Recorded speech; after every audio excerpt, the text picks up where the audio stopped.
Guys, how's it going? Welcome to my video. Here's the thing. I just want to give you guys some tips if you guys have the situation that I had a couple of days ago. So basically, what happened was I was at a McDonald's. I went to get something to eat, parked my car, got out, was there for maybe like 15 minutes, got back in, and it would crank. My car would crank and crank and crank, but it would not turn over. It would not turn over. It would just crank and crank and crank and would not turn over. So, I haven't had that issue with this car at all. I mean, there was maybe like 7 months ago, I had an issue where it wouldn't start, and it turned out to be the battery, but it didn't crank. It turned out to be a dead battery. But really never had an issue where this car would crank and crank and crank, but it wouldn't turn over. So the only issue I had was that dead battery from 7 months ago. This car drove fine since. I've had no issues with it. So basically what I did first was I turned on the headlights, and just to see where the battery was, what level, how much charge is in the battery. If it was dim, I knew that it was the battery that was the issue, but the lights were bright. Headlights were bright. So basically, I didn't think it was the battery to begin with, but and the reason why it wasn't just because of the headlights, it was because of how strong the cranks were. All right, it wasn't like it was a slow crank. It wasn't like it was a soft crank. It wasn't like it was trying to crank. It was a very, very strong crank each and every time it cranked. Regardless, I opened up the hood and pretty much checked around the battery, because I thought, I was hoping that it would be something as simple as that. I didn't really want it to be anything bigger than that. Obviously, most people in this situation, if they were in this situation, they'd wish for the easiest fix. So I was looking at the battery, I was looking at the terminals, and you know what? I don't think I actually cleaned up the terminals last time when I changed up the battery 7 months ago. I was looking at the terminals. They looked kind of corroded. There was some rust on it, kind of corroded. There was some white, bluish stuff on there. So I pretty much, had a couple of fries, and then I took out my Coke, which I drank half a cup of, and I poured the rest onto the terminals, and had it fizz up, oxidize, a lot of the corrosion.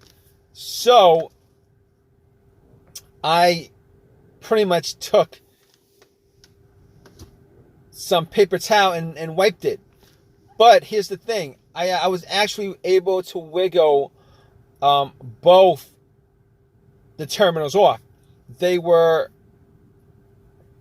tight, but not so tight that I couldn't move it. But I was able to move it, wiggle it, and once I took it off, pretty much wiped it and popped it back on. And I was hoping that was going to be the fix for it.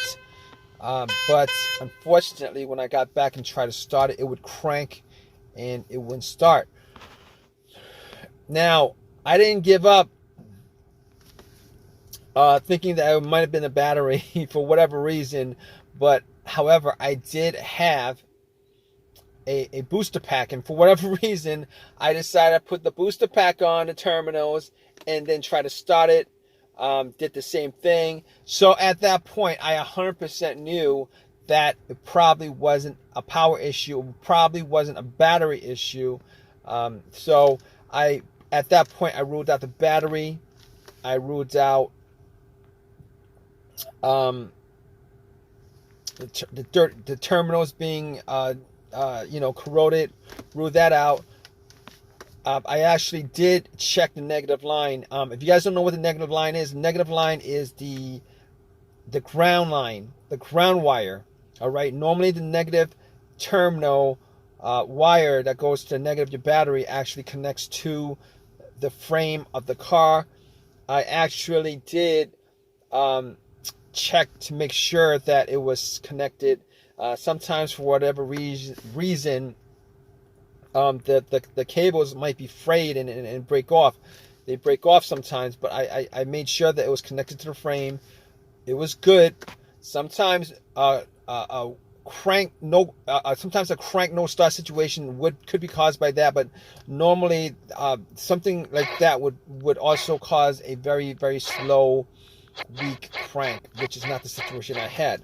But obviously in that situation, I was able to eliminate the ground wire, also eliminate the alternator being the issue. And I really didn't consider the alternator being the issue to begin with, but just to be 100% sure, putting the booster pack on, I was able to eliminate the alternator, being that if the alternator was for whatever reason dying or weak or charged up the battery to just a little amount, me putting a booster pack on, and it would have started the car if it was the alternator that was the issue. However, I didn't think, that's not one of the things that came up as far as me trying to figure out how to, a way to solve the issue with this car. Not cranking, but not starting. But okay, here's the thing about it. So I can eliminate all those things. Now, other things that could be causing it, mass airflow sensor, the crankshaft, the camshaft, position sensor, throttle position sensor. I pretty much was able to rule out all those things, seeing as how I actually remembered that there was no check engine light on my dash. I haven't had a check engine light for a long while.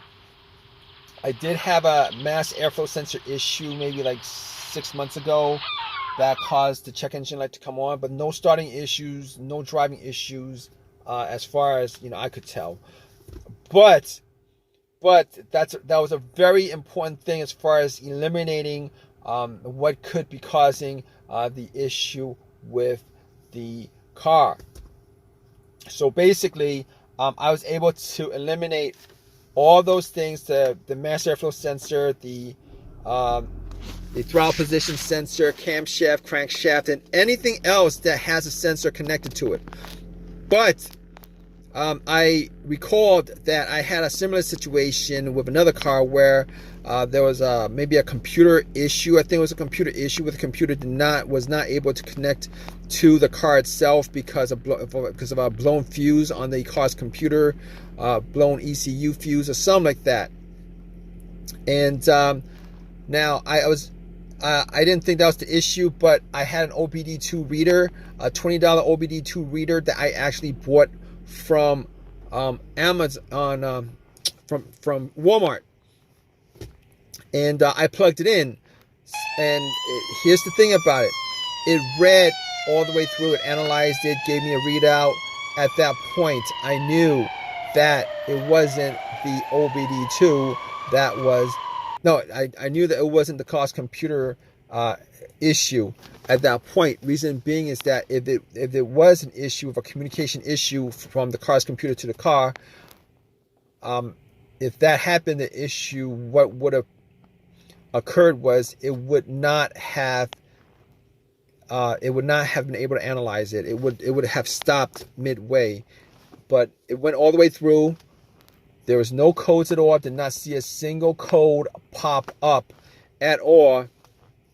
So I was glad that was the case, because I could, at that point, eliminate every single thing that had a sensor connected to it. All right, so I could rule that out. So after that, I was thinking, well, here's the thing. It could be fuses, relays. It could be fuel pump. It could be T-fob, ignition switch, any of those things. But the more simplest of those things to tackle was the fuses, the relays, and the fuel pump. So what I did was I went to the fuse box, checked out all the fuses, see if I could see any burnt fuse. I tried trying to detect whether there was a hint of any kind of burnt smell. Was not able to see anything out of the ordinary as far as any kind of burnt fuses, blown fuses, etc., etc. So at that point, I couldn't confirm 100% it wasn't the fuses, but I would say probably, probably a good guess that it was not one of the fuses that was causing this issue. But it could have been possibly been one of them. But anyway, moving on, I thought at that point before that I had considered that it could have been the fuel pump. I actually did the test on my own as far as trying to figure out whether the fuel pump was operating or not. Normally it would be a best scenario if there was at least two people for this test. One would be outside, right next to where you pump the gas, with the gas cap off. Somebody would be listening to hear some kind of motor running or whizzing sound, and then the person in the car would try to put the car on the on position. The on position is the ignition position right before the crank. This would be the last position before it cranks up. The reason why you don't want to crank up is because the cranking noise, the crank will actually drown out the noise from the motor. All right, so you're trying to listen for like a slight whizzing motorized sound on. So I tried it. I was sitting in the car. I tried a couple of times to put it in the on position, and unfortunately, I wasn't able to detect whether there was any kind of sound, any kind of motorized whizzing sound. So at that point, I pretty much just gave up on that. So basically what I did next was checking out the fuses, but was not able to decipher whether it was a fuse issue. So what I did after that was try to figure out whether it was one of the relays. So what I did was I had considered that it was maybe the relay to the fuel pump. It could have been a clogged fuel filter, but normally a clogged fuel filter, it would cause a crank no start sometimes, but for the most part, it would crank up, and then and it'll stall out. It wasn't the case here. So I didn't think it was the fuel filter, considering it would crank and crank and crank and crank. It seemed like there was something that was causing it not to turn over. So I got to the fuel pump relay. Once I got to the fuel pump relay, figured out where it was. I couldn't detect whether there was a malfunction with the relay. So what I did was I took out another relay. That was, the same, had the same markings as far as, the numbers on there and stuff like that. And I kind of swapped it out. And then I got back in my car, and guess what, guys? Cranked, and then it turned over. It was working just fine. So at that point, I knew it was the fuel pump relay that was the issue. And Obviously, since it was the issue, I was able to drive the car to an AutoZone and got a replacement relay. Pretty much swapped it out. Swapped it out and then replaced it, the one that I took it out from, the accessory that I took it out from. So I haven't had an issue since with any kind of cranking situation. Haven't had a single issue since. But to be honest, I didn't actually drive that much, but haven't had an issue since with the issue, with the crank no start issue. So it's been resolved. It drove fine all day today. Not a didn't have the same issue as I had previously. So this is it was an easy fix.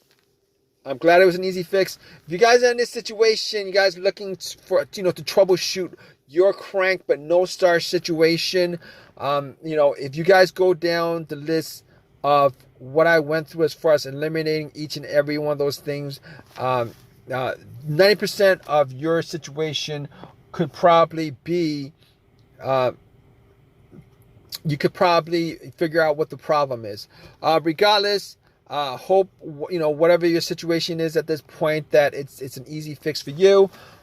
Please give me a thumbs up. Please subscribe. If you have any comments at all, please leave a comment in the comment section. All right, guys, take care.